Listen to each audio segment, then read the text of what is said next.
So, Austin, you've had a really big Comic-Con already. Of course, you have the Lightning Collection figures coming out with the original Mighty Morphin and Gold Zeo figures. But then yesterday you had a little announcement that you're returning to the franchise for the first time in a couple years. How does it feel to be joining the newest era of Power Rangers? It's been 18 years since my last return, by choice. I've had offers almost every year for quite some time. And I wanted to pick and choose the right moment. And I think Beast Morphers and what these guys are doing together, I love their energy. I liked what they were doing, and the executive producers and the production crew. So it was the right time, it was the right energy, and it was the right script, and that's what I wanted to do. And this was the first time going to New Zealand to film for you, right? Yeah, which was amazing, by the way. I mean, New Zealand was gorgeous. The production staff and Chip was amazing. He's the executive producer now, and he had me all over along with the other guests who were out there, and who I can't say who they were yet, but we got to see the only black sand beach in New Zealand, and got to do some hiking through the mountains and waterfalls, and it was breathtaking. So with this era of Power Rangers, was it different for behind the scenes filming this kind of Power Rangers versus your original time in the suit? Oh yeah. Yeah, they. I mean, the sets. Some of my guys from way back in the day were actually still there. Second unit director of photography was still there. A couple of the stunt guys I used to work with were still there. Chip, who was around when I started 25 years ago, who's now the big dog. So that was cool, but just taking in all of the different sets and how everything was built, and completely different feel and vibe, but I loved it. It was great. Aside from shaving for the role, what else did you do to prepare to get back into the suit? Well, I definitely had to. So I'd been going through some medical issues. I had a heavy surgery, and that allowed me, before I was even offered the role, to really get back to training again, which was great.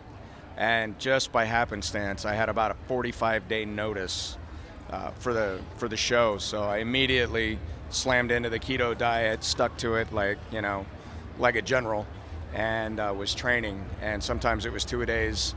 And thank goodness for the surgery and the timeline, or I wouldn't have been able to train, and I probably wouldn't have accepted the role. So hard training, and I continue. So I look forward to maybe coming back again in the future. Well, I know the fans would love to see you back in any opportunity that it's provided. So I'd love to be a part of the new Hasbro films. I hear they're going to reboot everything, and that would be a lot of fun. So in terms of the character, though, what did you have to do to get back in the mindset of Jason? Not a whole lot. Jason, is something I modeled after my parents. He's a walk softly, carry a big stick sort of leader. The team is always first.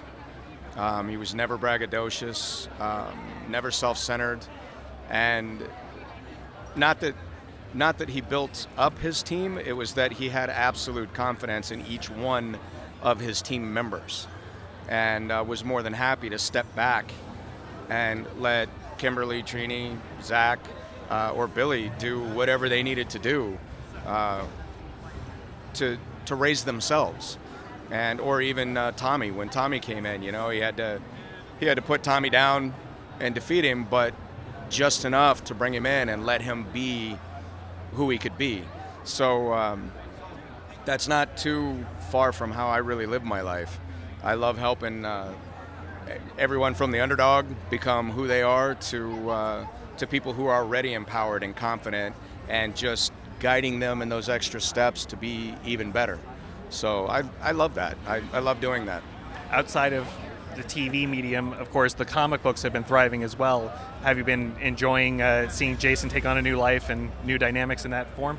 It's pretty interesting to see, because now it's being written by fans.